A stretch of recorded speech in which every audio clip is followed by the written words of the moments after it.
Hello and welcome to the Build with Bear Workshop. My name is Pat Bear. I'm here to build a model kit. I'm also here to hang out with all of you. And before I get things going any further, I'm going to throw the Bear Cave, the Lego, the site, the Tier 2 blue emote in chat. If you are currently a subscriber, you can reply with those emotes. If you are not yet a subscriber, you can use other people's emotes. You can just say hi. If you feel like being a lurker, you can go ahead and lurk. That's also an option. You got that going for you. It's cool. We are currently at 33 subscribers. The goal is to get to 40. I shut up about the number of subscribers I have when I hit 40. Lashbrook is here. Hello, Lashbrook. So I got today's stream at Monday and Tuesday, where I have recorded all of the wrestling matches for CPU versus CPU matches, Santa in every match show. And then next Thursday, I will be streaming here. It will be Christmas Day evening, and we will work on a Lego set. So whatever kit I'm working on will be paused so we can focus on the Lego set. And then I will be taking next Saturday off. So no stream next Saturday. There's professional wrestling, and I want to watch that instead of this. All of this. Now, a bit about what we're working on this evening. I bought a bootleg kit. Did I know it was going to be bootleg? I mean, yeah. I bought it off of Temu, sight unseen. And so I had a pretty good chance that a model kit that cost me $8 was going to be a bootleg. And it is. I got a bootleg Deathscythe Hell Custom, the Endless Waltz variant, from Temu. It is a 1997. It is a copy of a 1997 kit. We know that specifically by the clearly photo altered, photocopied cover, and the instruction booklet is small, like it would be for the time. There is includes. This is clearly these instructions are a reprint because there is English in it, and that would not be the case in 1997. So this is clearly from a reprint. When this exact plastic got made, I don't know. When this bootleg was assembled, I do not know. But I do know we got that. And let's get into one of the things I'll be using. Now, before we go over the main feed, I should say, this is the second bootleg that I'll ever build. The Funsiki, the horse, I don't think Funsiki is the right name, but the horse, hey, Vashadinch, the horse that Master Asia uses in G Gundam. I got a bootleg of that horse, and that worked fine. It didn't really fit the real grade for the God Gundam. I wanted to be on the horse, and it didn't quite work perfectly, but it worked fine enough. Anyway, this is our second bootleg ever, and we are doing the necessary steps in order to make my life a little better, which includes gloves. I feel like a VTuber doing a cam stream wearing gloves to hide my hands and such. If you're thinking, Pat, that feels overkill, I need you to understand that this plastic does not feel good. I cleaned the surface of all of this plastic. I cleaned the boxes. I cleaned the instruction manual, because even if this kit was originally listed at $33 and then marked down to $8, it clearly sells for not $33. It probably doesn't $33, but I bought this kit for $8. In order to make money, it means that this kit was manufactured in a process that is not up to the standards of your regular model kits. It's a bootleg. This is not going to be good quality plastic.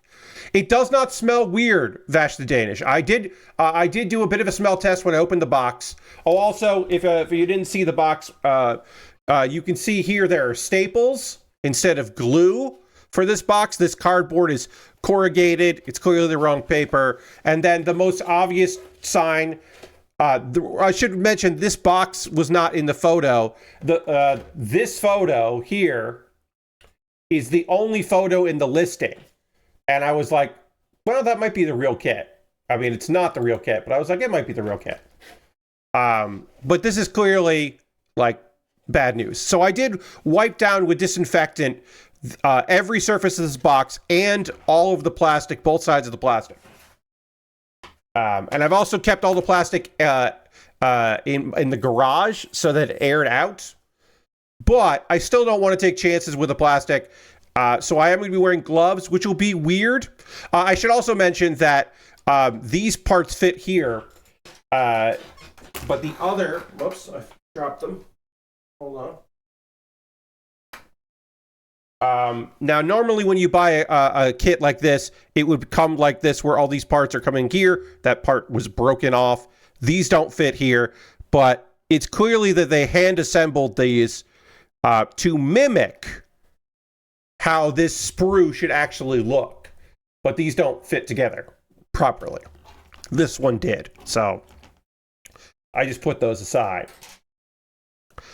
This is going to be an experience. We're going to start with the leg, which I think is pretty accurate. As I said, there is English on this, so this is clearly a photocopy or scan of a later revision. This kit is not available on USA Gundam Store. It's currently out of stock on USA Gundam Store and Gundam Planet, where I normally buy stuff. And a third party on Amazon is selling it for like $90. And as I said, it's normally about $30-something for this kit, because there are only so many of them left, but they're out of stock. So there was probably a reprint at some point, which is why they're in the database for USA Gundam Store, and which is why the original price written on the Temu ad is $30, obviously discounted. And that is probably, or should I say certainly, because, oh, there's the hands, yeah, our three hands. I should say, these feel terrible. These polycaps feel god-awful, as you'd expect. I'm going to snip them out instead of twisting them out, because who knows how any of that's going to go. We'll put it there, and I need E. I will tell you, this is, again, the second ever bootleg kit that I've ever built. And the first one I built, the company had a name. They were not trying to pretend to be a Bandai kit. This one is pretending to be a Bandai kit. It is pretending to be a Chinese release of a Bandai kit. That last one I built with the horse, the robot horse, was not pretending. They had like a company name and all that. So I'm going to assume this is going to be bad. This is going to feel bad putting together. There'll be some misalignments, I'm sure. I might need to use the liquid cement, which I will have to be very fucking careful with if I'm applying liquid cement while wearing latex gloves. I might end up just taking like the gloves off to do that. It won't like adhere the gloves to my skin, but it might dissolve the glove. So, fake NWO Bandai, yes. So yeah, like, there's no logo on this anywhere. I do, and it doesn't say high grade, it just says HG. This box is ridiculous. Deathscythe hell. It also came with a stand, which I'm interested to see how that works, but it did come with a stand. Anyway, let's start working on the legs. We'll see how this goes. This will be my first removal of this plastic, which again does not feel good. We'll see how this goes. As I said when I talked about making this order, I was prepared for that money to just be wasted. That the $8 plus the $2 for the cutting guide thing, so that I hit a $10 minimum, because the discounts I had for Temu were that instead of having to hit $25 for free shipping from China, I only needed to hit $10. And so I looked in model kits for a suitable model kit and saw just this photo here, and went, well, that sounds like a bad idea. And, worst comes to worst, I get a good story about how I ordered a kit and it didn't, whatever. I was like, maybe it'll be a real kit. It wasn't going to be that. But I did wonder if I was going to get a real kit that had been like assembled, because there was no indication of what I was actually getting. So I was like, that's possible. I get a built kit, which would have been very silly. We'll see. Yeah, we'll see how this goes. Also, hopefully, when VTubers, as I talked about here, when VTubers do their hand cam streams, they're often wearing cloth gloves and not latex. So, but I felt like for this application, this made the most sense. But also because, hopefully I'm not going to rip and get stuff caught. But whatever. All right, this feels fucking terrible. Putting this piece together here feels awful. Having one of these pieces of plastic go into the poly cap felt unbelievably awful. All of this feels bad. It also doesn't look good. So yeah. This feels terrible. I'm so excited. I wish that I had my Deathscythe Hell custom here. It's in Connecticut. Sorry, not Connecticut, New York. It's in New York and my storage facility in New York. So wish I had it to compare it after, but like it'll be fine. You'll be able to like. I don't need that in order for you to understand the differences in quality. But I definitely, because a friend of mine. For a second, I thought Pat had Gunpla scattered across the eastern seaboard. No, I'm John. Also, hi, I'm John. I just have a storage unit in New York, and I kept some of my favorite kits, and so I have some Deathscythes in storage there. All right, so... yeah, so I did let these air out for quite some time, because there always is a risk with these. Now, me wearing gloves, me talking about the risks, so people might not understand that or asking for some clarification. If you've ever bought a latex mask from China or Korea or Taiwan, and it's and you've like put it on without washing it or wiping it down, you might have broken out. That happened to me with the latex mask. And it's just that, like I said, part of the reason why I was able to get this for $8, like I said, originally marked way higher than that, but clearly never going to be that price for real, is that this was made with low-grade plastic quickly with stolen molds, and most likely the release that they use to get that they cover the plastic before they put the molds in, or the plastic into the molds, that is not good. And also they don't go about cleaning the kits after, cleaning these sprues after properly. So I did, as I said, wiped everything down and let it air out, and I should be okay. But we'll see tomorrow if I feel like if my throat is sore. This isn't a run the factory a little longer situation. Yeah, no, so this is just like...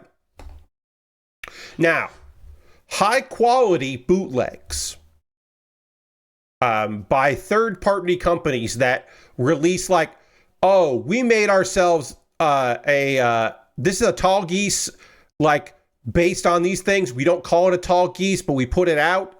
Like the horse that I bought that wasn't labeled that. The companies that have names, those folks are often using, not necessarily stolen, they're using their own created molds. And they are working with the companies that also make stuff for, like third parties that will do stuff for Bandai. They're not owned by Bandai. And those folks, you can trust a little bit more than this. Long Duck 3, yes. Those folks you can trust a bit more. That's why you'll find kits like that on USA Gundam Store or Big Bad Toys or Gundam Planet. You'll find third-party kits by named companies on those sites because there is a bit of quality there. There is an expectation of kits that will fit together properly or have all the pieces you need. This is meant to make you the consumer, think this is a Bandai product. This is putting this out, most likely, again, originally meant for the Chinese audience. And then, of course, Temu and AliExpress and the like make it so that you can afford to export them. So this is meant to trick somebody, right? This is meant to be the low quality, and sometimes those aren't the worst quality out there. I will say, in my youth, in my younger days, I had many a knockoff CD from China that for an anime CD, because importing Japanese anime CDs was incredibly expensive. Soundtracks for anime shows, but finding the people that on A3, I believe is, oh yeah, that's going to be this one here. It's going to be one of these. But finding the CDs from China was not difficult. Did you ever buy anime VHS off the street in New York City? So, not off the street. I did buy DVDs, but those are generally off the street in New York, but those are generally martial arts stuff that was on DVD. So the first bootlegs I ever bought that were there. Hey, Levitronica just subscribed with Prime. That's 23 months. Thank you so much. Let's go to Bear Cave. And throw all the emotes in the chat. I'm working on a bootleg kit. If you're wondering why I'm wearing gloves, it's because this is a bootleg and they're not to be trusted. But let's throw all the emotes in the chat. Thank you so much. We're now at 34 subscribers. The goal is to get to 40. I shut up about how many subscribers I have when I hit 40. So my original fan sub stuff and bootlegs were, I bought those in New London, Connecticut, because there was a comic shop in New London that imported a lot of bootleg stuff. They got a lot of bootleg things. So I was able to get those from there. Is this the right piece? Did I do the right piece here? I believe I did. Yes, it goes like that. Oh, that feels terrible. Ooh, I bet that's not gonna fit at all. I'm gonna have to really try to get this to slide in. That does not sit in its slot properly, as you might imagine. All right, I'll get the polycap in, and then we'll try to figure this out. So those were my first ones. Tape trading for VHS tapes, certainly. By the time I moved to New York, it was 2001, and so I wasn't getting VHS tapes in New York, but I was getting bootleg DVDs in 2001. And then also by 2001, I was either torrenting or, in 2000, when I was around New York, I was this is the most late 90s, early 2000s. There was a guy who was, he wasn't even going to the school. He worked at a college in California and had a T1 internet connection as part of his work. And he had a side business where he was downloading, probably off torrent sites, fan subs. And you could pay him, and he would send you CDs in the mail. So he would send you CDs in the fucking mail with DivX files burned onto it. And then you just used your DivX player. And you're like, Pat, what are you talking about? Why wouldn't you just torrent? Well, when I moved to New York, I didn't have an internet connection the first month I was there. I was staying in an apartment for a month, and I paid weekly to stay there, and it didn't have any internet, so I had to get internet at work or go to an internet cafe after work and school. So I wasn't really online then to download. It was a better business was to pay a guy. Now, what you could do is this guy, he would, because Media Mail made it so sending CDRs was cheap. So you could just pay a guy to send a CDR. so I need this piece here. Okay. All right. So you could pay a guy to send a CDR, and so either you could wait for a show to have enough episodes to justify sending the CDR, or you could just get releases of everything this guy had. And again, he was not a fan subber, he was a distribution platform, and you just paid for basically the disc plus his work fee and covering shipping. But it was very cheap because media mail was unbelievably inexpensive. Oh, this was drilled out terribly. I bet this is going to feel awful. All of this is going to feel awful. All right, so I'm so glad I'm wearing gloves. All right, I've got to get this polycap in right. And that's going to be tough. And then this piece here is supposed to rest here. And it kind of does. But then, oops, that polycap came out. If I can get the polycap in, and I can hold it, I might be able to get this all together. Living in the Midwest is like time traveling. 2000, I was still getting anime VHS from Suncoast. Yeah, I mean, like, look, if you're buying legitimate anime in the year 2000, yeah, it's VHS tapes. When I worked in 1999 and 2000, when I worked at an anime import store where we sold illegal fan subs, we should not, those were on VHS tapes. It wasn't until I moved to New York that I was getting DVD fan subs that were like the ones that were used like Babelfish to translate. And so they translated the names of characters. So it was like Yami Yugi was like named Dark Game. Oh, those were bad translations. Those were like awful machine translated works. Just unbelievably terrible.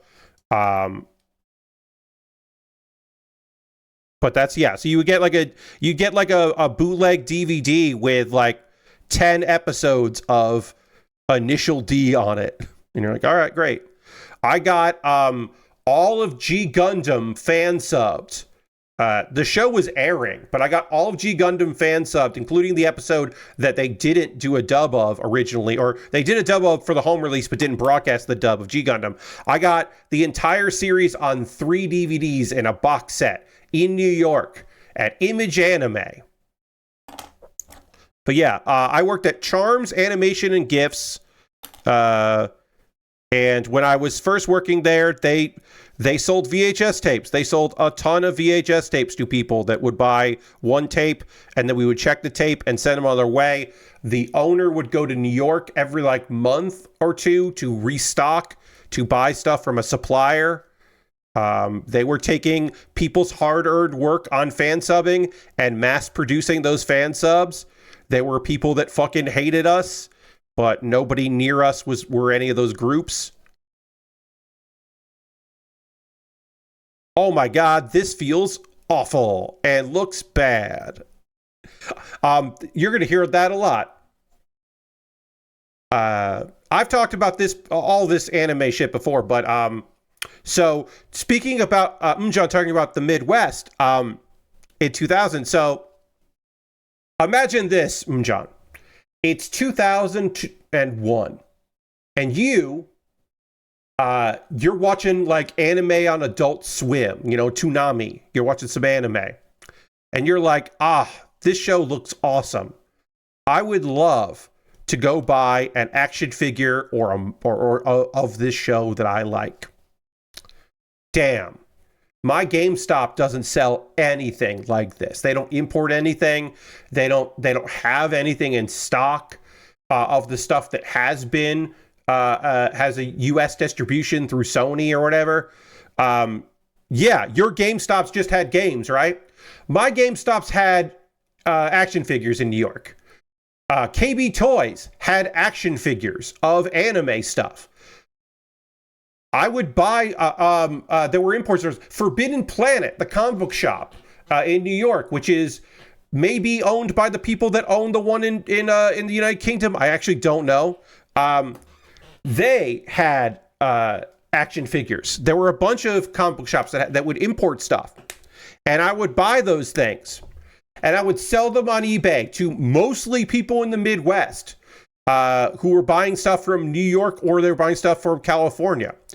And that kept me afloat while I was in acting school in New York was flipping. I wasn't doing vintage t-shirts or whatever. And this was before I was doing eBay selling before they bought PayPal. So it was a lot of money orders coming in. Postal money orders would come in to my P.O. box.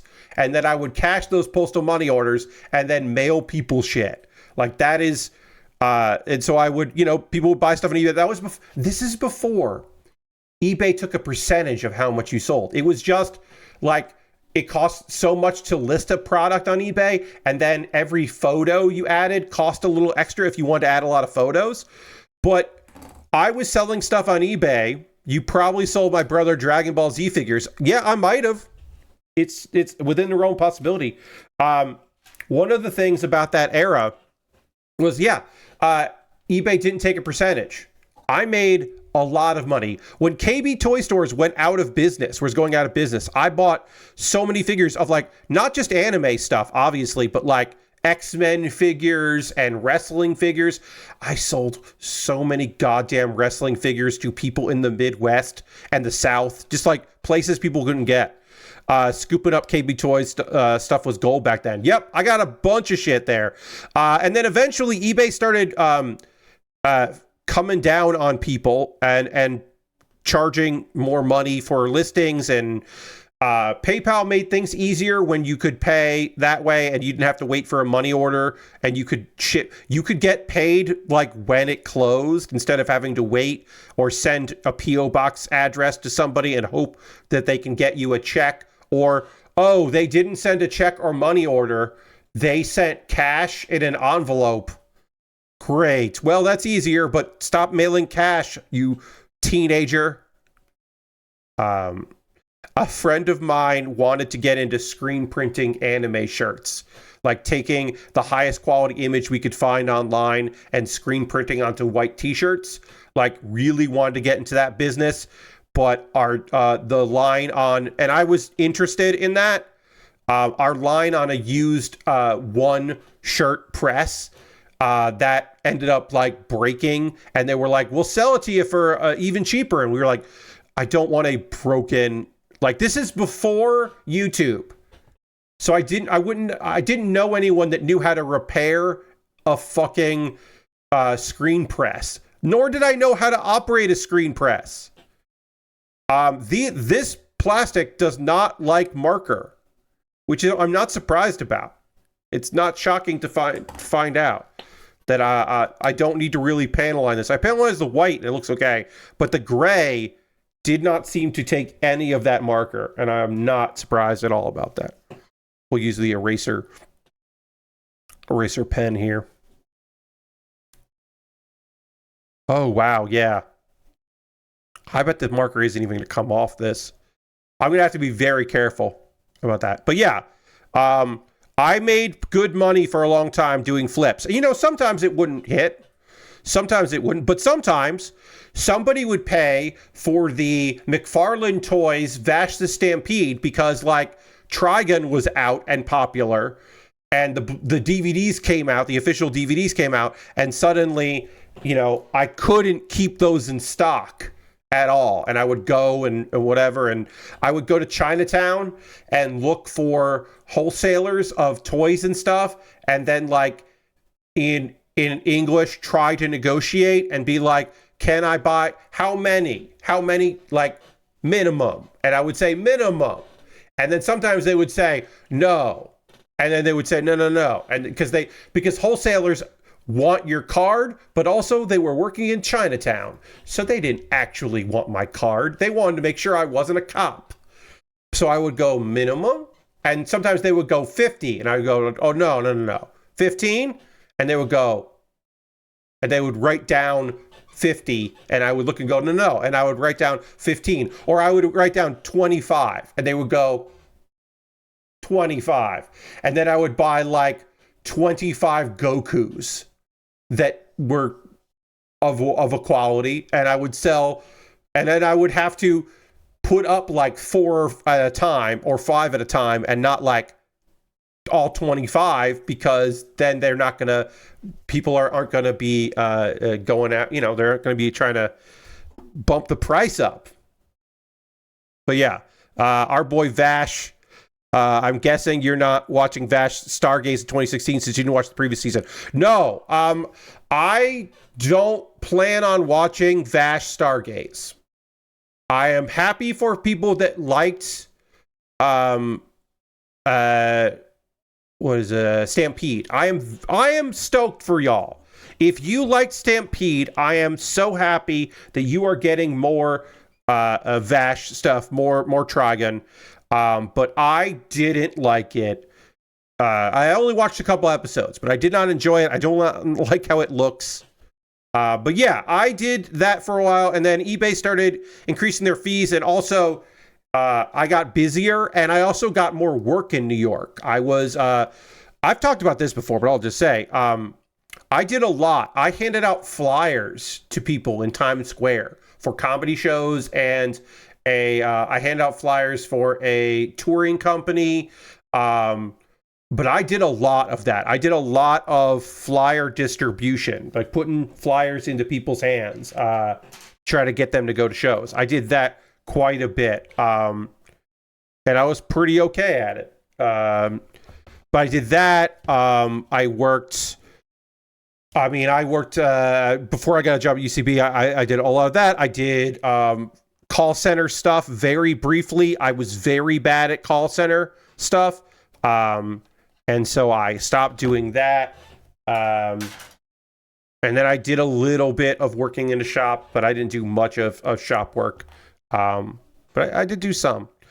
And then the UCB job became more and more busy. And like I said, it really was like the eBay fees, when they started taking a percentage, that really did hurt my bottom line. It really did hurt that. And then also, like, it was a time and place, right? Eventually stuff started showing up places, and there was less anime on Toonami, and it got like the saturation point. It just became easier. People who were bigger than, you know, the bootleggers started to understand that they could make money that way. So it became less of a good business venture. But for a time, it's great.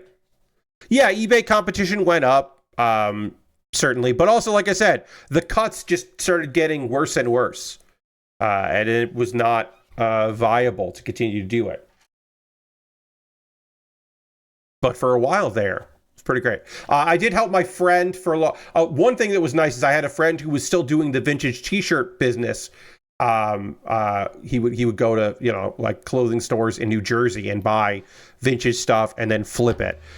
He bought a lot of my mailers that I had purchased, so that was nice. He kept it up for a long time, but he knew that market, and I didn't know that market. I knew the market I was in, which was I knew from fan sub stuff what was good, and so I would read trade.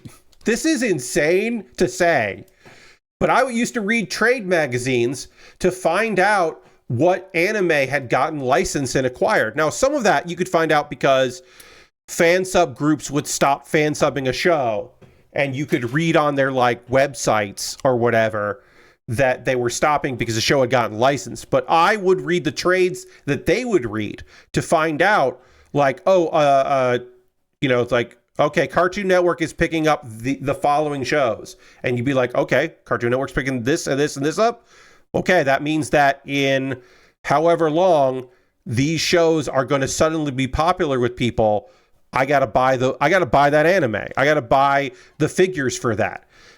Because oh God, I can't remember the name of this. It was Skid. Terrible. Someone's gonna fall in love with the wolves in Wolf Rain, and they're gonna want this plushie of the male wolf. So I'm gonna buy a bunch of these wolf plushies for very cheap because nobody fucking knows about this anime. Oh shit, it's popping off. I am now selling a lot of these wolf plushies. Fuck yeah. Um, you know, or you're like, okay, before I go out, let me see, is anyone on eBay selling this thing? No one is selling. I wish I remember what Scryed or something or other. It was some anime. Nobody's selling this thing. Okay, great. Oh, people already import Zord stuff. So Zords being or Zoids being popular is going to be popular soon, but that doesn't help me because everybody already imports those figures. Oh, but they don't import the action figures as much. So if I can see any of the action figures, I'll sell a bunch of Liger Zeros and make some money there. Did pretty good. It always did pretty good. But yeah, that kept me afloat for a long time. Damn business. I got some stories here, some gaming stories we can talk about here. We'll talk about that in a second. Let me just try to get this together because it does suck. This whole process sucks shit. So, oh, there it fell out. Can I force it in before I close it up? Do I have to pry this open? No, I can force this together. Great. Ugh. Okay. There. I'm putting so much goddamn pressure on this. Jesus Christ. Okay. All right. And then this goes like this. Oh, that feels terrible. So all of this feels so bad. News stories. Hey. You're all adults. If you're a child watching this, hi. I don't know. Hi. You're adults. If you buy the Game Boy emulator, the Chromatic from Anduril, aka what is the Mod Retro? If you buy from Mod Retro, I'm going to be fucking pissed off if I hear that you're doing that. Because Palmer Luckey owns them. And Palmer Luckey thought it would be a great idea, or someone who works for Palmer Luckey thought it would be a great idea to make a version of the Chromatic with the same metal that they use to create attack drones. And that fucking sucks shit. It sucks so much shit. Game Boy emulator is now part of the military-industrial complex. Indeed. Look, there are other companies that make better expensive ones, and there are a lot of companies that make cheaper ones. You don't need this shit. At least it doesn't look like the plastic is changing color with the stress. No. So far, it hasn't, the colors here haven't de-stressed, including the white, which I'd be worried about. So that's nice, but all of this feels terrible. It just all feels awful. Boy. And again, the marker does not want to, the gray does not like the marker, so I'll only be using a marker on the white part here. And I have to be very careful because anything I put on here did not go away with the eraser. So I just have to mark what I want it to look like. Because who the fuck knows what kind of plastic this is, so. The analog pocket is right there, and you can do more with it. Yes, Ekito. Indeed. Anyway, yeah, please don't buy that. Please don't support Palmer Luckey and his fucking warmongering. You fucking suck shit. And a few websites are like, hey, we're not going to fucking cover this company anymore. And it's like, hell yeah. And some are like, hey, we're going to cover this, but like, we're not journalists. So like, we don't have to have integrity about this. We talk about, we talk about retro consoles and like, what do we need? Why would we have journalistic standards and all that? It's just like, that sucks. That sucks to know.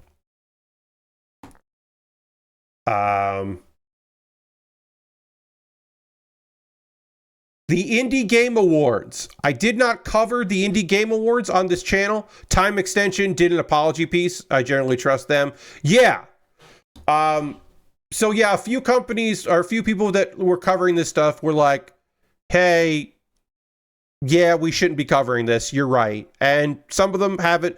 I don't know if Retro Dodo has said anything. They're the ones that kind of, they're like pretty flippant review of this. Was like, yeah, I don't know if Retro Dodo has said anything specific about their kind of flippant review, and if and the general feeling that people have had about said review, because they have not taken down their post that says this is unlike anything we've ever seen in all our years of handheld reviewing, which is like, yeah, but they have not taken down that post off of Blue Sky. This is very funny. So, their last post was go on an adventure with the Expedition Society. And that is a review of, or that is saying that there's a new Pokemon Super Mystery Dungeon game, story hack. So that has 7 replies and 4 likes. They also have a post on Happy Birthday Mario Party. 1 like, 1 reply. This is unlike anything we've ever seen before in all our years of handheld reviewing, the Mod Retro review. 653 replies, 692 quote tweets or retweets, reskeets, 46 likes. So, Retro Dodo getting some responses here on Blue Sky. But yes, but in a bad way, indeed. But moving on from that, because again, it's mostly a PSA. Don't buy that shit. What the fuck? We do need to talk a bit about the Indie Game Awards.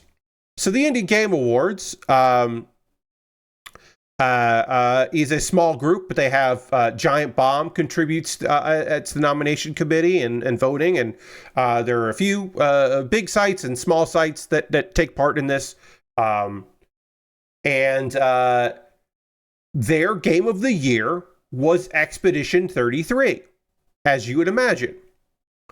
And it also won Indie Game of the Year, as you would imagine. Well, Clair Obscur, Expedition 33, shouldn't have been nominated for the Indie Game Awards. And I'll explain why. It's because in the development process, or in the like early days of development, they used generative AI. Now, according to Clair Obscur, there's no AI stuff in the game that was for brainstorming and early work and all of that, and it didn't end up in the finished product. But they did, in the course of developing the game, use generative AI. And that is against the submission guidelines for the Indie Game Awards. And apparently, like, there had been rumors that was the case, but now, post their award show, it became very clear that, oh, hey, yeah, it won and it shouldn't have even been nominated. We need to talk about this. All right, so do I have 2 of these? Why do I have 2 neck? Why do I have 2 neck pieces? I mean, why wouldn't I have 2 neck pieces? Of course, but I have 2 neck pieces. We're doing the chest here, and we'll also need G on here. So they have been rescinded. Blueprints is now the Indie Game Awards Game of the Year.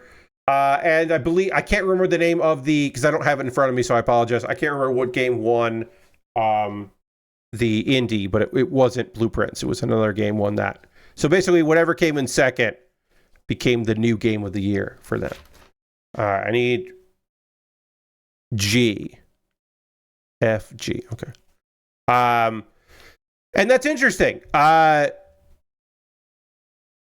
of it is that their guidelines said it's not eligible. And so it shouldn't have been up for nomination. But companies have to self-report, right?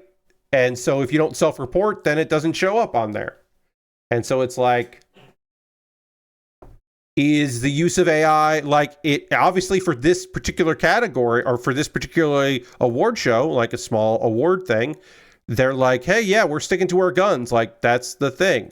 Like, we could say that you know, the majority of your game or a percentage or whatever, but we don't say that. We say you know, if your game used AI to make your game, fuck you.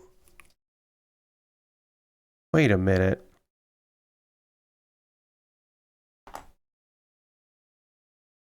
Did they supply other... why do I have this piece? What's this piece for? I think that's a different variation of the Deathscythe. Oh man, I think Sorry We're Closed took debut game slot. Thank you, John. Yes, I'm sorry, I didn't have that in front of me because this news story is like hours old and it's a Saturday or before Christmas, so like it's not really being reported widely. I saw this based on someone retweeting the Indie Game Awards on Blue Sky, or reskeeting, I should say. There's just like extra stuff on this, and I'm not surprised there is, but there's like different back panel, or it's the same back panel, or it's slightly different. I don't know. I don't fucking know what's going on with this kit fully. You're going to hear me say that a lot, I'm sure. Oh boy, that doesn't feel good at all. You also hear me say that a lot. I mean, Bandai... Yes, Lashbrook. Bandai does have sometimes duplicates of things. For the Deathscythe Hell Custom, you might have pieces that were on the sprue from the previous Deathscythe, because it's like, we took a Deathscythe Hell and we changed it, if it was not from the same sprue. Now, generally, though, you wouldn't have fucking identical pieces. This is almost identical, except that it's because this is like, they wouldn't include this. They would not include this piece that is almost identical, except this has the arm slots on it, because the custom doesn't have that, but the Deathscythe Hell does. Like, they wouldn't include this piece, this weird extra. They include stuff that's like, so what they generally include in Bandai, now this isn't the case for everything, but often what they include in Bandai is they will include parts from a previous kit that also aren't on the new kit. Like, the arms are different, but the old arm pieces are there. But the chest piece, I rarely see an identical chest piece. An all but identical chest piece. Yeah, or all of these. But again, this is a bootleg, so like, they're doing what they can. But we will have some extra bullshit parts from here, which is nice. All right, let me just check one thing here. That's fine. All right, here's a fun little story. Not really a story so much as just Zach's gotta fucking make some Zach has to make content for the news articles on Kotaku this time of year. So here's some fucking content for you in the old content mines. Wait, what? This is the wrong piece. Okay.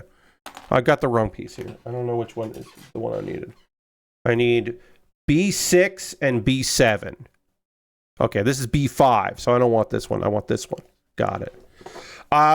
So there's an article on Kotaku. Steam's massive winter sale includes a bunch of 2025's best games. So if you're looking to make some deals and get some discounts, there's a bunch of stuff that's up there for the winter sale. And they listed a bunch of them. I watched Jeff Gerstmann play Terminator 2 2D No Fate, which seems pretty fucking rad, if you ask me. That seems pretty good. That's on sale, $3 off that. Monster Hunter Wilds is basically half off right now. Kingdom Come Deliverance 2 is half off. Digimon Story Time Stranger is discounted. Assassin's Creed Shadows is half off. Unbeatable is $2 off. That's just mostly like it just came out. I've heard very good things about that. I have not watched anyone play it, but I've heard very good things about that, and I know some people who worked on the soundtrack. So I am certainly interested in knowing more about that.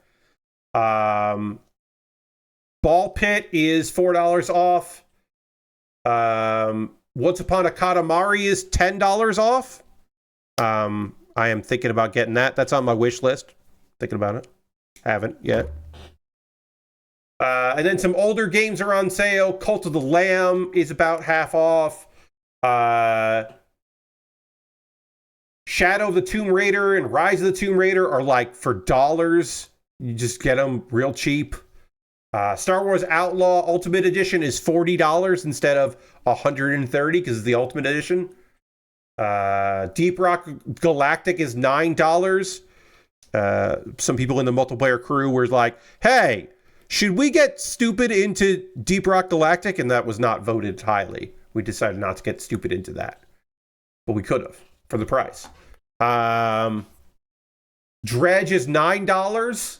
Dredge is pretty cool. Slay the Spire, $6 right now on sale. That sounds fucking pretty good. For $40, I'm like, Star Wars Outlaws. I never played it. Also, Pal World is $23 on Steam if you want to get that. My face itches, but I don't want to scratch it with the gloves. So I'm like, am I going to take the gloves off to scratch my face? And the answer is like, yeah, I'm going to take a glove off here. I'm going to take a finger and the thumb off the glove so I can scratch my face a little bit.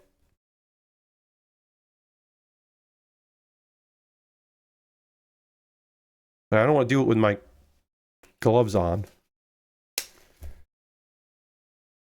I don't want to rip these gloves, but whatever, because I want to use them. I want to make these the gloves I wear when I work on this kit, so I want to be able to take them off. All right, that's the chest. Oh, there's stickers. I got to apply stickers here. Oh, that's fun. I get to figure out how to do stickers with this. 10 and 7. Oh, they're the vet stickers. Okay. I wonder. Yeah, all right. All right, so sticker 10 is, there's 11. Sticker 10 is, what the? These are stickers 3. Sticker 10 must be like this. Is it this? Yeah, it's like that sticker there.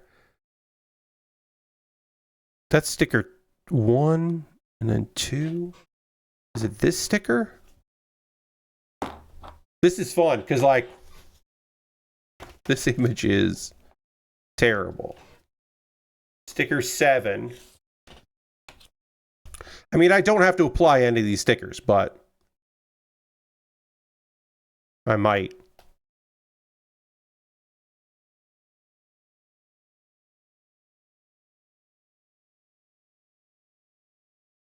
Yeah, there's a sticker. Doesn't look bad. Doesn't look great, but doesn't look bad. Anyway, check the Steam Winter Sale. See if there's anything that strikes your fancy. Support devs. Buy some games. Most people just played old games this year on Steam. Not including, obviously, other things like Roblox and the like, but most people who on their Steam wrap-ups just had games they bought previously. Which is like, okay, makes sense. It's hard out there. I understand.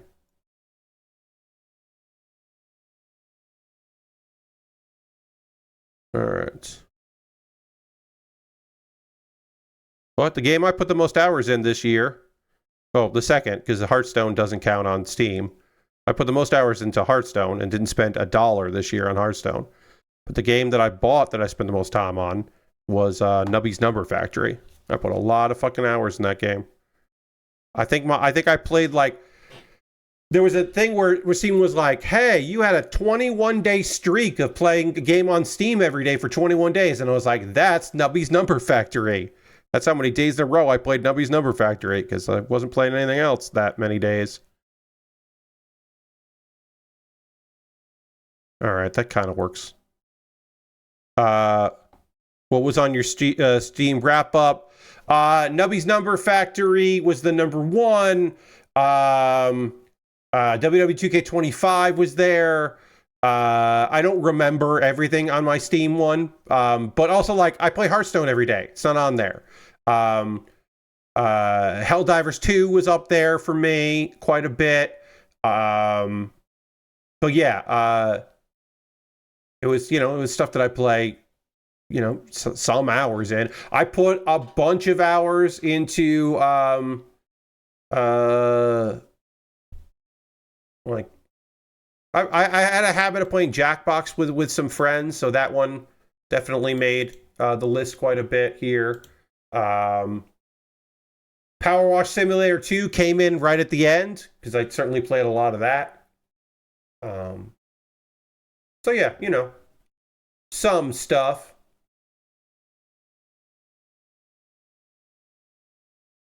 Man, I've been thinking about Fallout 4. I've been thinking about downloading Fallout 4 again. I've been fucking thinking about Fallout 4. I'm not gonna get Fallout 4 again, but I've been fucking thinking about it. All right, I need to figure out what A10 is and put A10 on here. Oh no! Don't do that, Pat. Don't do that, Pat. Use the spudger. Okay. There we go. No, I had a nose itch. I'll use the spudger for that. Then I have to take my gloves off. All right, that's sticker 4. Which one is... Hey, which... Stick 10. Like, this is 3. 10. Is it this one? They're all the same looking, though. Is it this one? It should be the sticker that goes right here. So it's a gray sticker.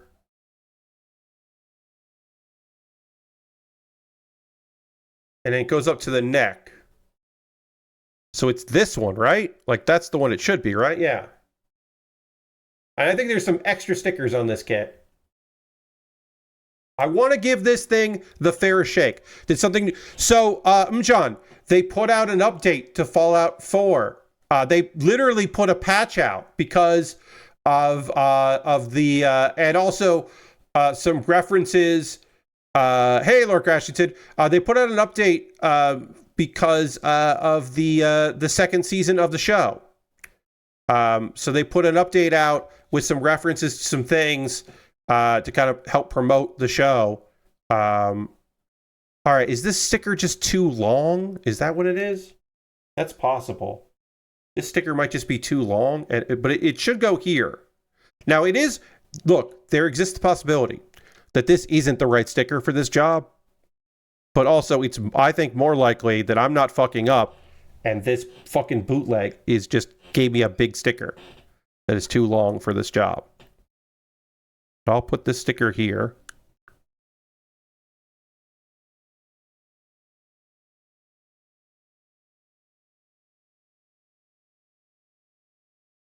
I'm going to try to line this up. Also, kind of hard to do this in these gloves. That doesn't make it easier. So I'm going to line this up as best I can. And then probably just cut this sticker.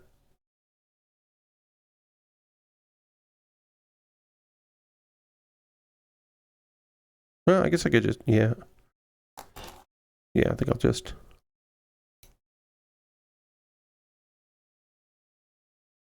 Yeah, I'm just going to do that. Is it perfect? No. I don't think it could be.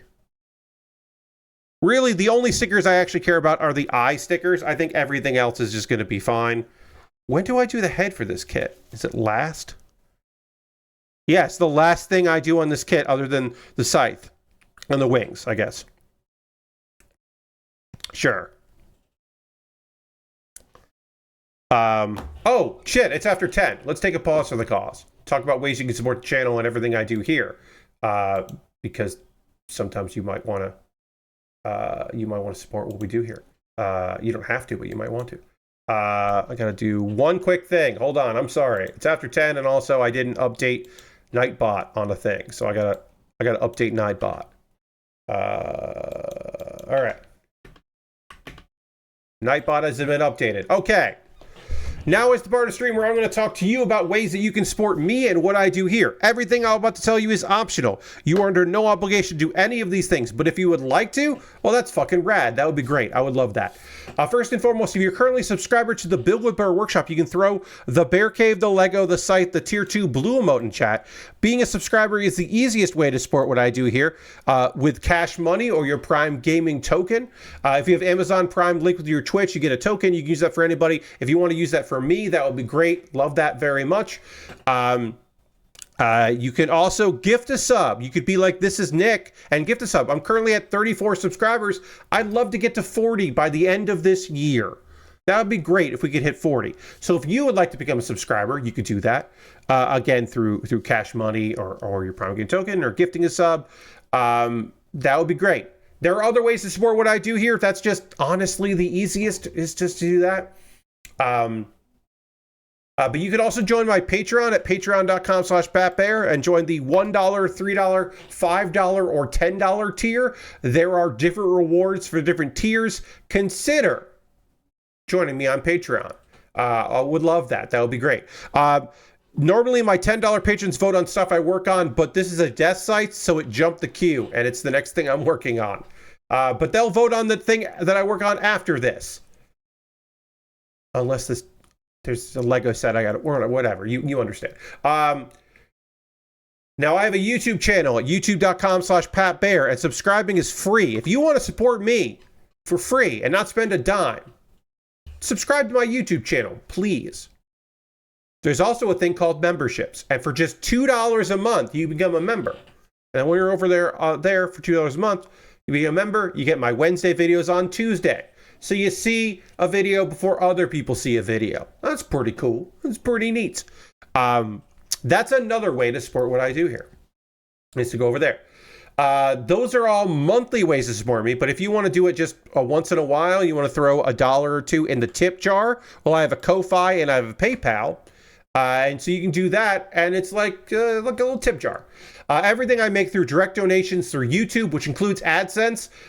So watching my videos helps me out, and I'm getting an AdSense payout next week, if you can believe it. Through Patreon and through Twitch, all goes into a fund, and from that fund, I pull money out to buy model kits and Lego sets. Look, I spent $8 on this bootleg because of your generosity. Past you is helping out present me make a bad model kit. If you would like to help out future me, you can support me in any of those ways. The kit I built before this, that I kit bashed, this bootleg is your fault. Indeed, John. So I built a kit and then kit bashed it with another 30-minute missions kit. That came from my Amazon wish list. If you would like to buy me a Christmas present, will it arrive in time for Christmas? Probably not, but it's okay. It's the thought counts. But if you want to buy something for me to build on stream, I have a wish list, and you could buy something there. It'll come to me, obviously in the mail. It'll jump the queue and become the next thing I work on. And of course, I'll make a dedicated video on my YouTube channel about the thing, a mailbag video, where I talk about it and I give you a shout out in the video. I've got model kits and Lego sets, inexpensive kits, expensive kits. I've got kits that aren't Lego, but they're from third parties or companies that also make brick kits.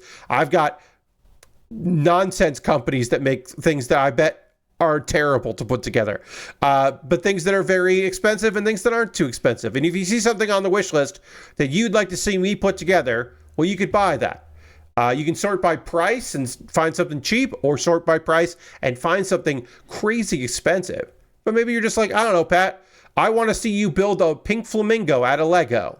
Well, you could buy that. Oh, and then I'll also build a cockatoo and an axolotl. And I'll have to learn properly how to say axolotl, because I didn't the first time I said that. But yeah, you can buy something that can build it. That's it. If you want to do it for Christmas, but also don't worry about it if you can't, or if you just don't want to. If you don't want to use Amazon, I have a wish list on Throne, which I recently updated, so you can go check that wish list out if you'd like. And of course, if you want to support me financially and do it the most convoluted way possible, if you need fucking steps, you go to USA Gundam Store. At USA Gundam Store, you can buy a gift card, and they will send you an email with the gift card code. Then you can send me a whisper on Twitch or a DM on Twitter or Blue Sky or Mastodon with that gift card code, and then I will use that gift card code to buy something from USA Gundam Store. And you can even make a suggestion. You'd be like, you should buy this. And I'll say, oh yeah, I'll buy that. Let's see. If you want to support me, but you don't want to spend any money, and I get it. Times are fucking tough. You can go to my Discord and join that and hang out in a nice little community. Then you find out about my videos and my streams and all that. It's a nice little place. Cool, chill vibes in the Discord. Harold, H-Bomb and Friends, just shared a Lego Christmas tree that they built. And it was neat to see. Shoutouts to Harold. I don't think you're here tonight, but shoutouts to you. Let's see. A couple video links for you to check out. The most recent episode of Pat Bear's Anime Club is out. There will be a new one literally on Monday out.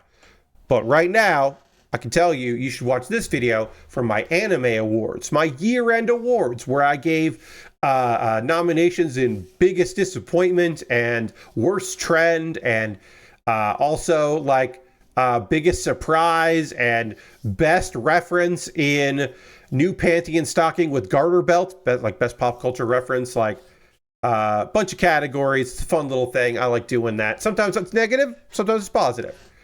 And then, look, sometimes I recommend anime here. And it's like, oh, Pat, I don't want a subscription to Crunchyroll. Pat, I don't want to get High Dive because you loved a show this spring and the dub is out now and you want me to fucking watch a show on High Dive. I don't want to pay for High Dive, Pat. I'm like, I get you. I understand. What about an anime that you can watch for free with ads? Well, you can watch on Tubi, Blue Submarine #6. It's a 4-part OVA. It was ahead of its time in the early 2000s as far as its mix of traditional hand-drawn animation and CG. It doesn't hold up as great now, but it's fucking a weird goddamn thing. A weird character study and a strange story. And you should check that out for free with ads on Tubi. And you watch my 1-minute video talking about that. And then all this month I'm talking about free with ads, either on Tubi or Pluto TV or YouTube. John says, hell yeah, Blue Sub #6 was definitely something I was watching in 2000. Yes, indeed. And like I said, it's available with ads. So I talked about, all this month I'm talking about various 4 shows and 1 movie. The 5th Wednesday of the month, I'll talk about a movie, if you can believe it. Maybe you can. Maybe you can believe it. But yeah, what was I saying there? I need to check. Okay, so that's going to be the next one there. And then that weekend, I have to do the 30. Yes, okay, so I have to do. Sorry, I got confused there for a second. But anyway, that's some anime talk in video form. What about me talking about anime that's airing right now? What about the last episodes of May I Ask for One Final Thing and My Awkward Senpai? Pat, are you going to talk about episodes 13 of May I Ask for One Final Thing and the episode 12 of My Awkward Senpai? And the answer is yes. I'm going to do that. But first, I need to drink some water. And we need to dramatically transition back to the overhead camera so that I can work on the waist of this kit. And in order to do that, I'm going to press this button right now.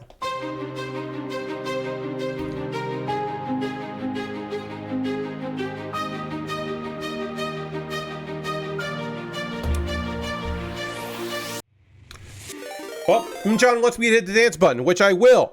But I'm going to scratch. Gotta scratch. Sorry. One thing I want to say. This says, like, this is translating the assembly of the right foot, the assembly of the left foot, the assembly of the left foot complete, the assembly of left body, the assembly of left waist. They added, they kept saying left.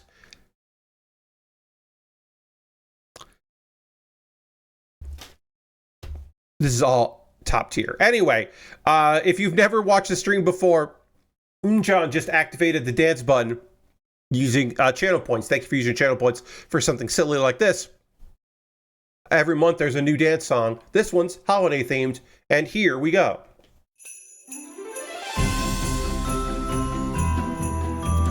Oh, we got some stickers to put on this when we do the waist here. There's no left kanji in those instructions either, yeah. Do. PCC.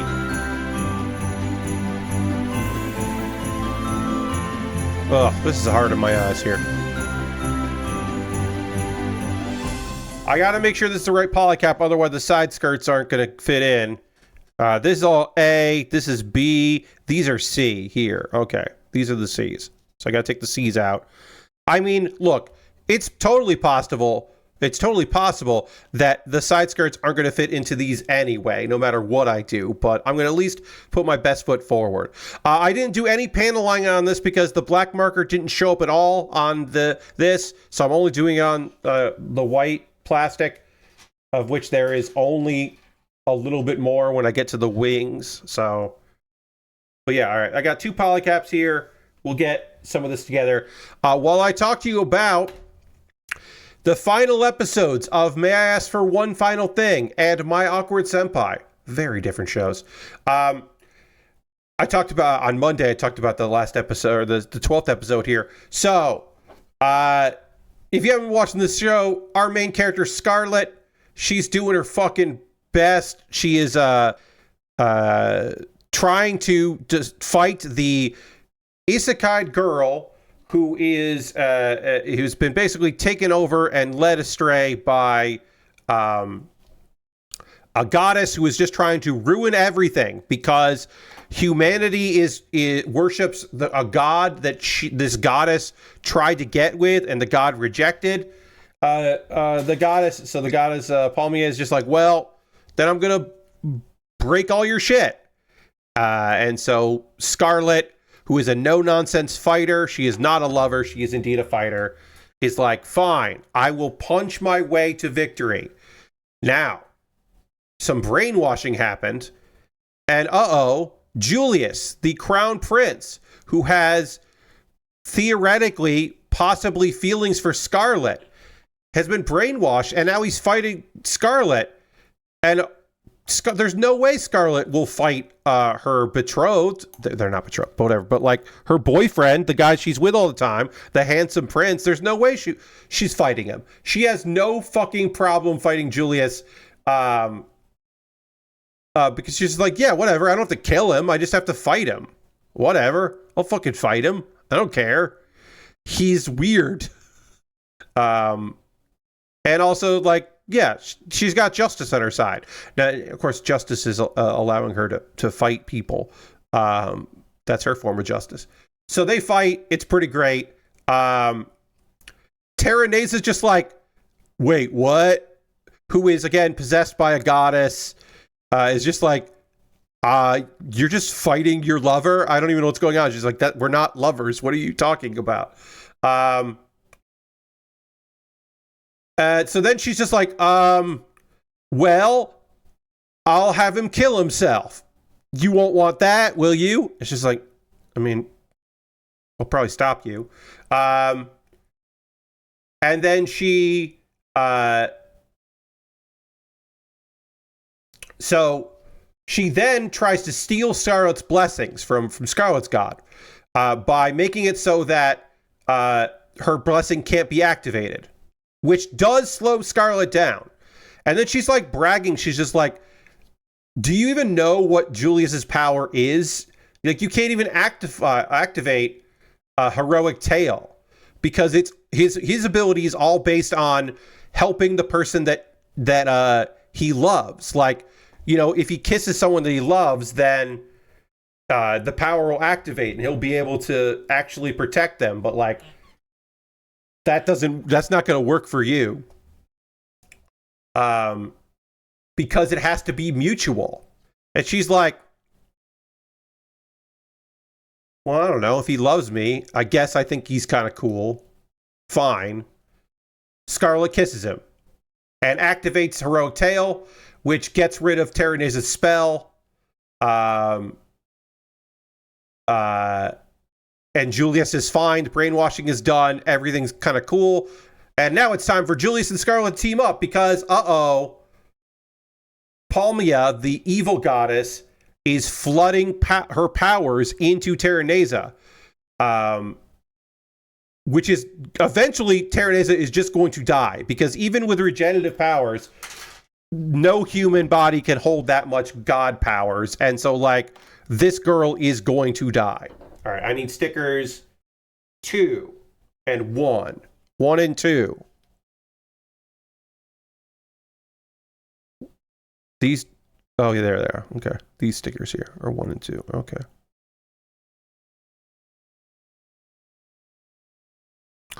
I do wonder if that was the actual sticker I was supposed to put on and not that one.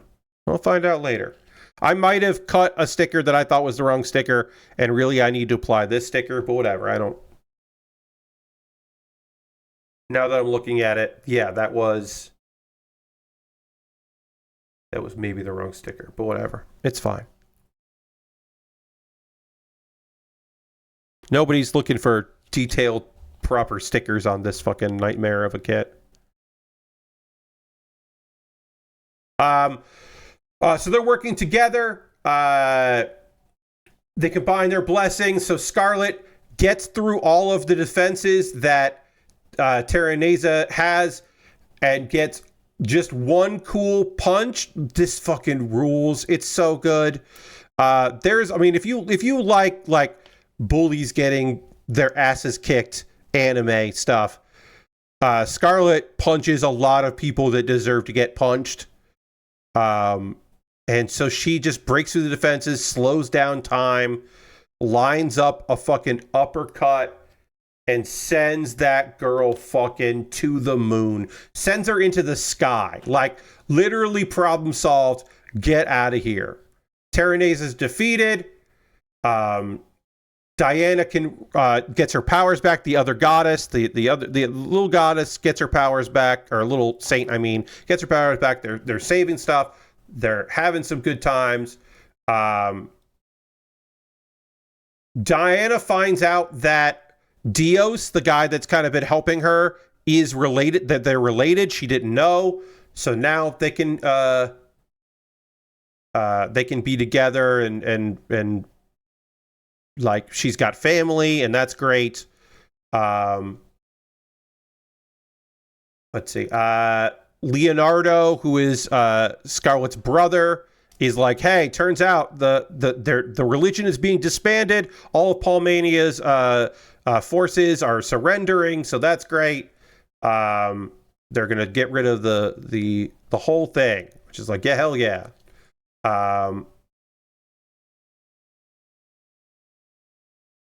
And then Scarlet, through conversation, realizes, wait a minute, Julius fucking knew how his power worked. And did she get fucking tricked into kissing him? She might have gotten tricked into fucking kissing him.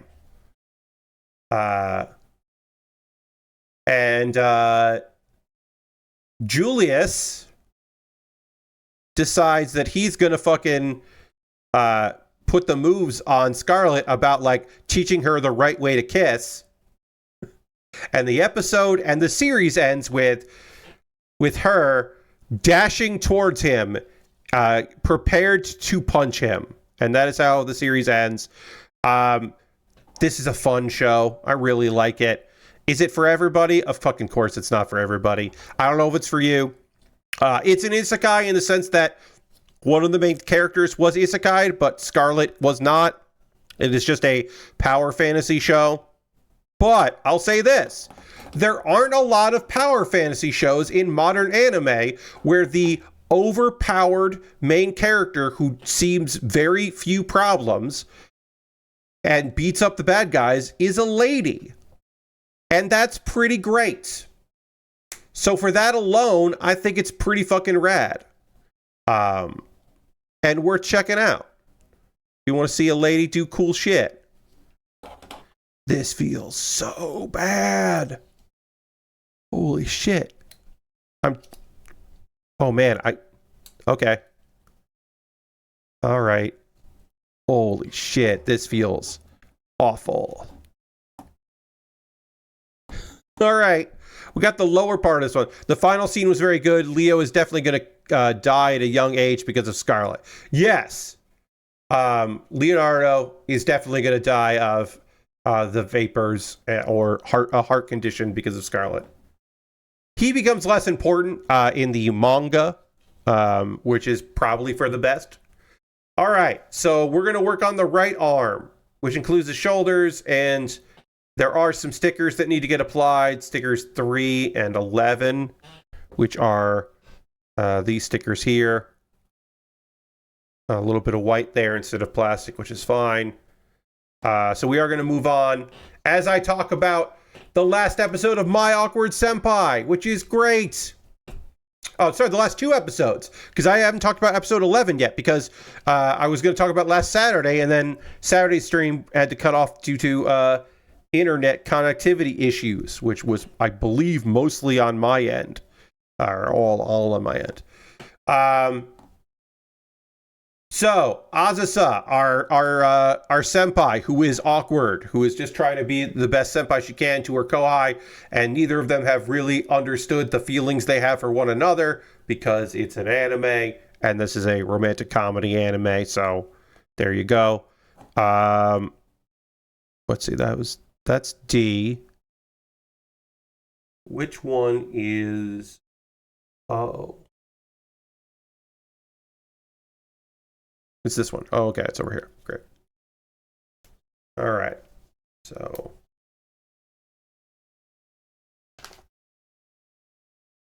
First posted stickers. Oh, it means put the stickers on first. Okay. Put the stickers on before you connect the kit. Okay.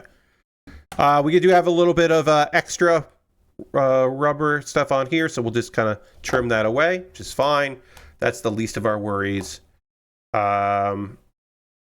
Oh, which one is... This happens on the regular kits as well, where you're like, oh, these are similar, and I took them out at the same time, and I shouldn't have. Okay, so this one is the top one. This one is the bottom one. Pretty sure that's right. We'll find out. A23 and A21. Also, numbers pretty hard to read on this plastic, as you could imagine. Not the hardest, but pretty hard. So Azusa wants to celebrate you. That's her kohai's birthday, and they're like, well, we do the monthly office birthday parties for everybody that's on that month. Let's just add them. We'll add them to that, and so along with the other people that are born the same month, we'll celebrate all of that at the same time. So Hota and Kananji, who are characters that are around a lot, are basically just like, they are aware of the feelings that these two characters have for one another, and they were like, it would be so fucking great if they would just start dating already. Come on. But, all they can do is watch. Azusa really tries to subtly ask you about, like, hey, so what kind of gifts do guys like to get from girls? Because she's wants to get him a birthday present. And she's not great at this. And so you is just like, guys like gloves when it's cold. They like getting a gift of gloves. It's just very like not romantic or anything, but like unbelievably practical. And it's just like, yeah, dude, okay. I mean, it's nice. Nice pair of gloves is a nice pair of gloves, but okay, guy. B10 and B11. All right, that's 10 and 11. Great. Azusa chooses a pair of gloves by herself. She goes on her own. Yuki, who is Yu's sister, is annoyed that Yu isn't going on a date with Azusa for his birthday, because that would have been nice. Other people, like minor characters who work in the office, are like very surprised that Azusa is like paying attention to the monthly birthday thing, because she never has before. And so they're wondering what's up, like what's going on, because she is, of course, the cold-hearted all business lady who is now not that, because she was just nervous. The party is also for her senpai, Usa. And Ozus is just like, oh, it's also her birthday? She was good to me. I'm going to make sure this is a good party for her too. So she makes sure that a lot of her favorite foods get served. It's like, it's not just about the guy that she subconsciously really likes. It's also about somebody that helped her, which is a nice bit of business there. Nice to see that. This, you know what I'm about to say. This feels bad. Ugh, it feels bad. All right. So that goes like that. That goes like that. Let's do the easy parts here. 29 and 31 and 8. This is 8 here.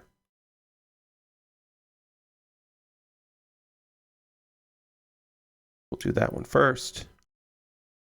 And we will panel line this piece because it will look good. And then we'll do A2931. So Azusa, in getting prep and being nervous, accidentally ruins the happy birthday sign, so she stays late to keep working on it. She's just fucking trying her best. She's just trying to make everything work. Yu catches her and ends up helping her, and so even though it's his fucking birthday, he ends up helping out because he's a good dude, and it's a cute little scene. And everyone's just like, hey, this is the better party than normal. It's because Azusa worked hard on it. Oh, holy shit. And so like our senpais get recognized for doing some extra work and trying her best. It's nice. There's a whole thing where she's trying too hard and there's an accident where some boxes fall over. And Azusa ends up pushing someone out of the way, but she ends up getting hurt, and then she gets scolded for working too much and trying to, and not delegating by you. And then Hamawaki apologizes for being rude, which again causes this accident, and everybody learns a little bit something. Azusa gives you the pair of gloves. And you is like, thank you. Also, I like you a lot.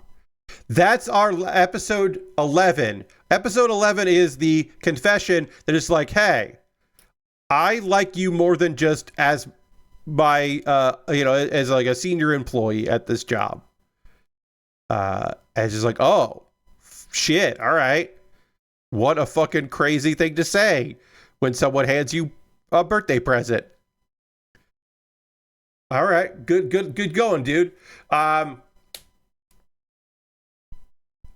does not fucking get that, though. She's not like, oh. She does not interpret that. She's like, oh, you mean like mentor and mentee, not, oh, I think I'm catching feelings for you. She does not understand that. It is a misunderstanding. And then Azusa later is just like,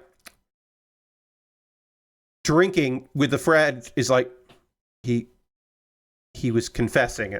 I know he was confessing. She just got really awkward in the moment. And then Hota's just like, yeah, duh. You like each other. But also, he probably wasn't planning on confessing. Like, it probably wasn't like a game plan for him. It's just that he went, he went for it.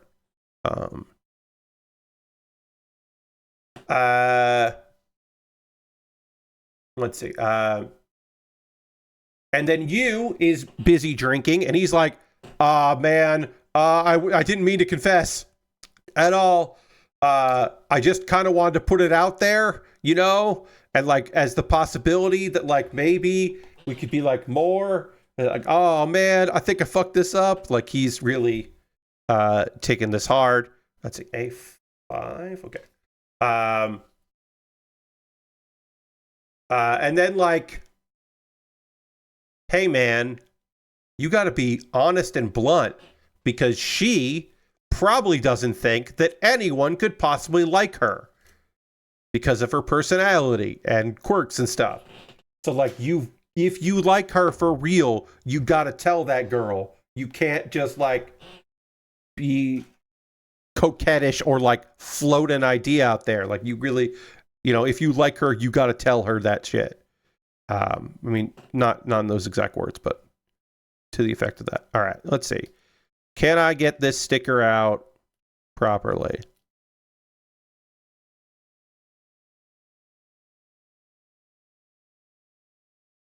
Hold on. Okay. Let's see if I can apply this sticker with plastic or with latex gloves. This already probably not great sticker. So let's see. We're going to do it like this. Oh, yeah. Okay, so. So he's gonna have to have a different approach. And then so individually they're all like the friends are trying to psych the other one up about like, okay, like, look, you can tell him how you feel, or here's what you can do to try to like get through to her. It doesn't go great. She's trying to avoid him. He eventually apologizes for like bringing it up, like he's trying to like, because he recognizes that like she's weirded out by it and he maybe overstepped, and so he's, they're both overthinking everything, but he's like, I'm just gonna apologize for overstepping. And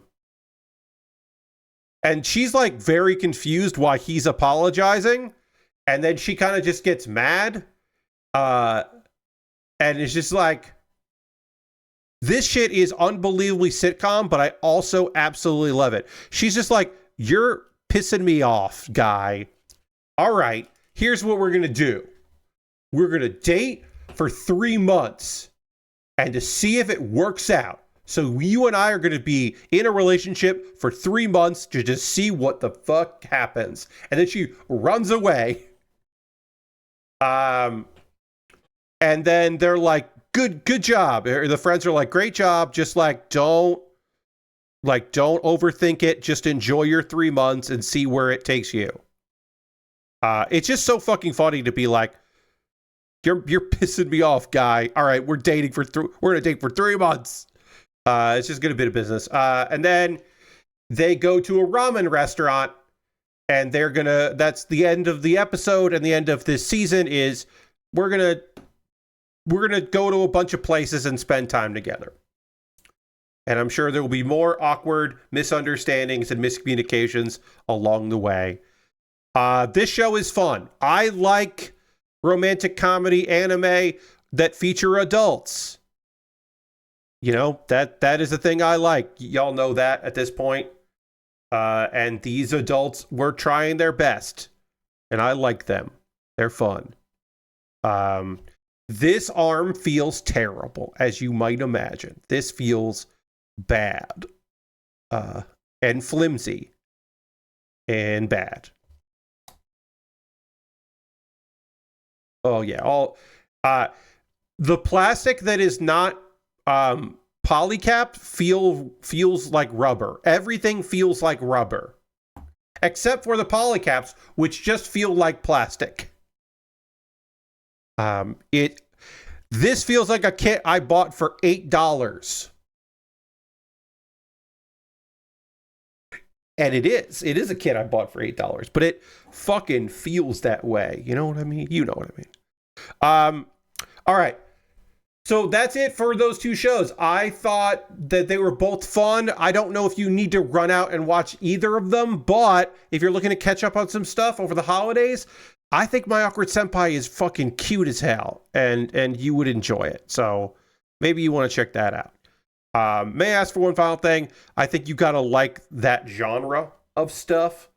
And if you don't like that genre, that ain't gonna work. But as someone that likes that genre, It's good.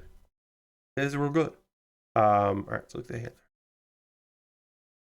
We're probably gonna finish this kit on Monday, right? Because we got the side skirts, which we can just put on now. We've got the wings and the head and the sight. So I don't know. I feel like probably during Monday stream, I'm going to wrap this kit up because we built so much of it right now.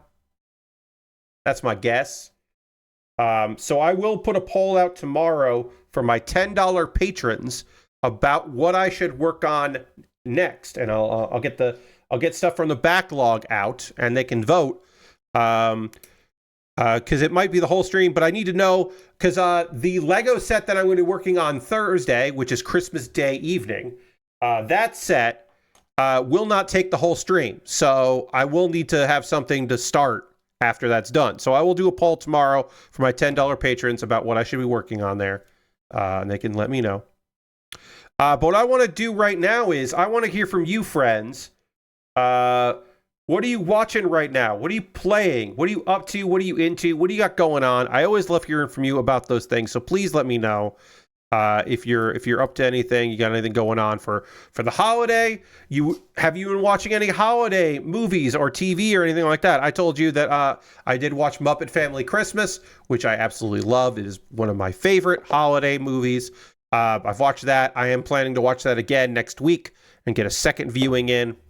But yeah, I want to hear from you about what you're up to, what you're into, what you got going on.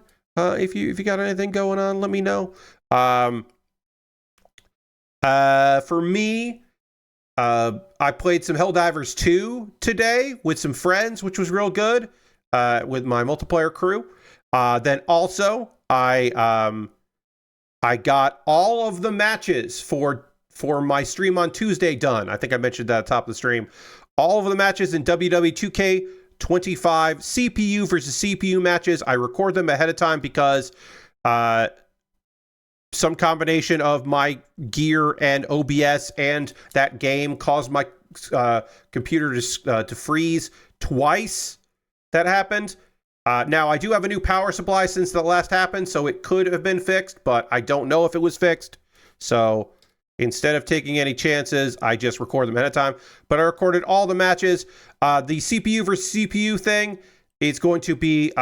there's one match that is a bonus. If we need to show it, I have a bonus match because it's nice to have options. But these do not go in. I wonder if these are the right pegs. I can't tell if I put the wrong polycaps here or if these just don't want to go in because of machining. There, that happened. Okay, I got that one in. And the lid came off here, but maybe that will still help me get this on. I just can't tell. I'll just force it on. I don't care. But yeah, I got those all recorded and ready to go. There is a Santa Claus in every match except for one, which is the bonus match in case I need to have something to play for time or something.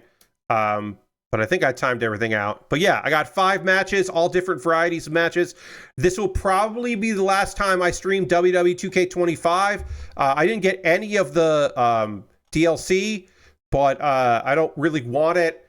And I think this might be, yeah, this is probably, I don't know what I say might be if I don't mean it, but unless someone gifts it, I'm not going to pay full price for the next WWE 2K26 game. Because we're at the point now where the people that do make creator wrestlers, most of them are on Xbox and PS5 because they're not all together. And the creator wrestler scene on PC is not as strong as it used to be. And that's the most enjoyment I get out of these games. So the cause really, really let me down this year. So I think I'm gonna be done with it. Also, I don't really like giving money to WWE. You know what I mean? You know what I mean. I don't love the fact that I gave them a bunch of money. I don't like that at all. So I don't really want to keep giving them money if I can avoid it.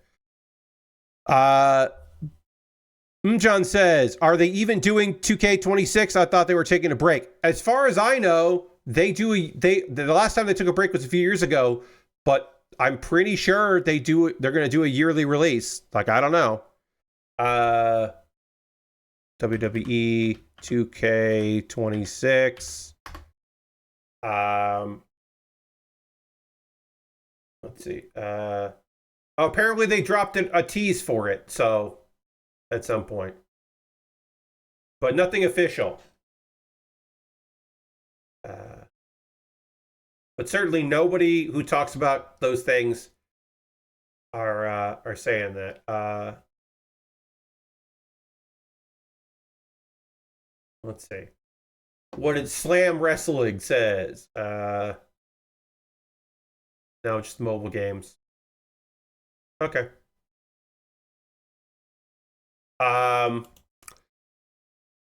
John says, been staying up to date on Spy Family and Genosha. Going to watch one battle after another later tonight. Hell yeah. Nearing the final of Pokemon Arceus. Hell yeah. Great updates. I am also up to date on Spy Family. It did not make my top 10. I'll give you that. I'll tell you that. But it got close. It almost hit. It was in the top 15. I thought it was good, but it was like, I don't know. My general thought is it's not hitting as hard as it was, and it's very difficult to hit as hard because that first season fucking rules. And so it makes sense that it's like, I'm not loving it as much as I love the first season. It's like, oh, well, of course. And then Lashberg says, I haven't sorted out any Christmas movies yet, but I did watch Byakuya and was surprised at how sad a story it was. Probably also going to watch one battle after another soon. Hell yeah. John says the whole season isn't hitting as hard. Maybe the finale will. Yeah, it could be. But yeah, it's just not, I don't know. Not doing it for me as much. I mean, Anya is still great, and I like a lot of the characters. There's some good stuff going on, but it's not hitting me as much as I would like it to hit me. All right. Let's get this in here. And let's get this together. Lord Crashington watched The Great Flood on Netflix, which is a fun Korean disaster sci-fi movie with some neat twists. That has been recommended to me. You're not the first person to mention that. And yeah, I would probably want to check that out at some point. I mean, I have Netflix right now. I have to have Netflix to watch the second season of Granma 1/2, which I am fucking loving. Also, hey, I'll tell you, also didn't make my top 15, or my top 10. Was in the top 15. There were a bunch of fall shows that ended up, because I really like them, but like they're just not hitting super hard, ended up in my top 15 or my top 20, but didn't make it in. But one show from the fall season is in really high on my top 10 list. So one show really fucking nailed it. Stuck the landing, as they say. All that shit. All right. Put together the more of this here. We'll get the shoulder done here, and then we get the side piece there.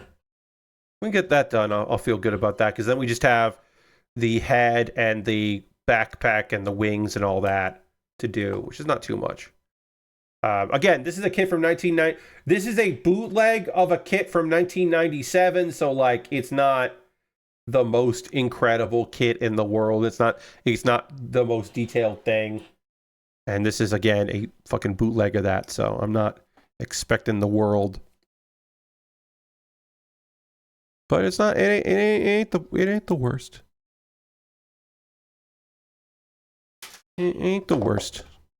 I mean, it's not good. This is not good. Umjan watched Great Flood this morning. Definitely some twist. 3 out of 5 stars. Okay. I haven't seen it, but I could, because as I said, I do have Netflix until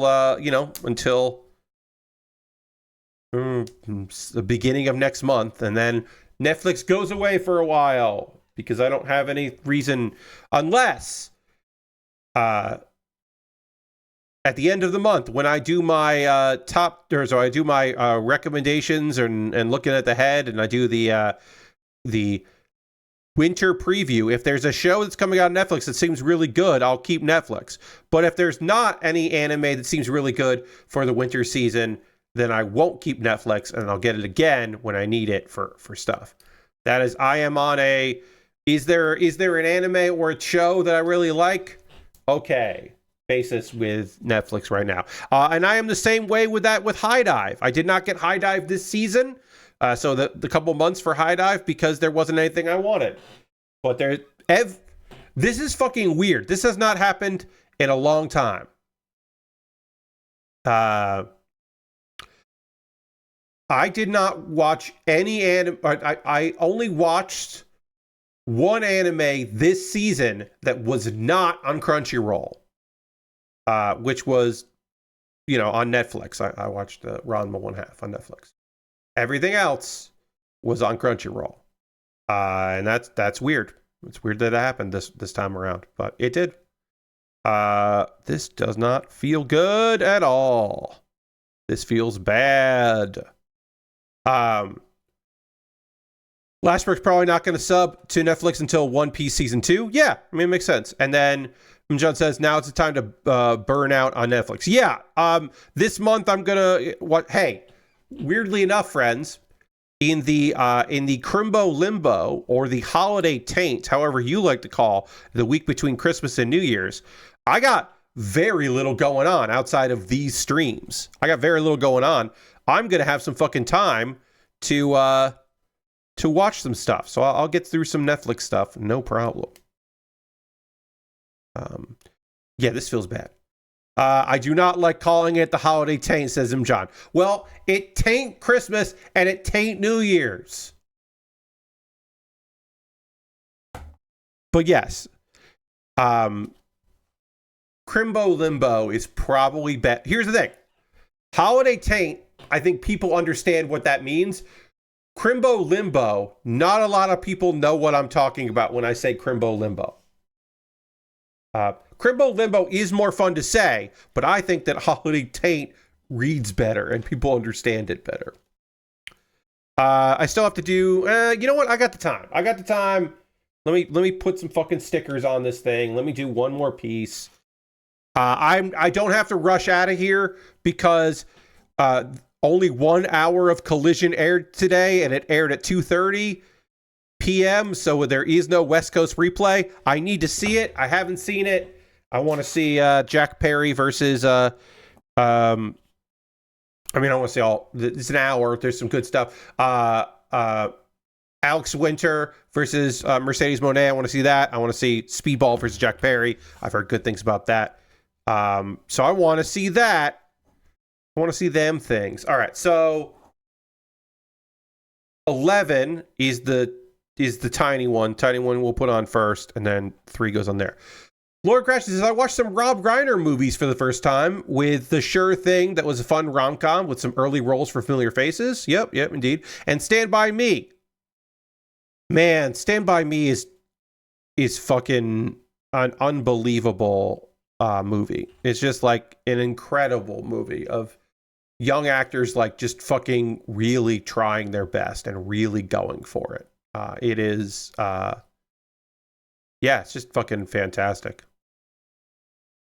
A heavy movie, but really fucking good. And The Sure Thing, I have not seen in a long time, but I remember enjoying it. Rob Reiner had quite the fucking career. Had a lot of goddamn movies. Consistently went for it. All right. Let's somewhat famously change the ending in production of When Harry Met Sally, because he fell in love during the movie, during the production of the movie, and was like, all right, I want it to be a happy ending, because he was happy. It's like, nice. He originally wanted to be a melancholy ending, but he changed his mind because he was so fucking happy. Really nice.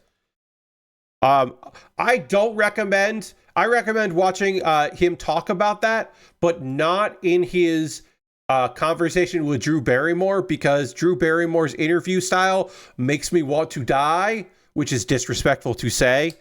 In talking about Rob Reiner, I understand. That is the poor choice of words, but it is the most accurate. Drew Barrymore,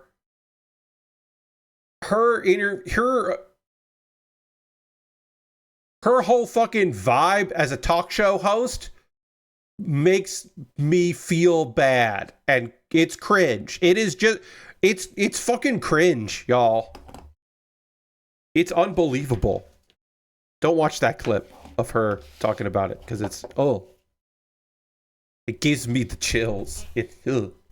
Anyway, I'll say this about this kit. We're almost done with this fucking thing. I'll be honest, it is a pain in the ass and it feels awful. It's not that hard. It's way easier to put together than I would have expected. It's not good. None of this is good, but it is coming together better than I would have guessed. And it's only kind of fucked up. And only sometimes does it feel awful to put together. The whole thing feels bad. Don't get me wrong. But it could feel worse. The wings might be a different story. And also the head is going to be so small. That's going to be a nightmare. I'm probably going to skip the wings and do the head is supposed to be like the second to last thing you do. I'll probably start the stream by doing the head, because I am kind of afraid of that. So, yeah. Anyway, that's going to do it for tonight's stream. I want to thank you. I'm going to take these fucking gloves off. I want to thank you so much for joining me tonight. I hope you had a great time. I had a good time here, hanging out with y'all, working on this fucking $8 goddamn kit. Merry Christmas to everybody. We are going to raid, and I hope you will come on the raid with me as I prep for that. We always end with a raid. We're going to go hang out with somebody, see what they're up to, go support them, and keep the party going. As John says, we always end with a raid. And who is streaming right now? Who's doing stuff? How long has this person been going? Let's see. Not a lot of people streaming on Saturday evening right now that I follow, I should say. Animal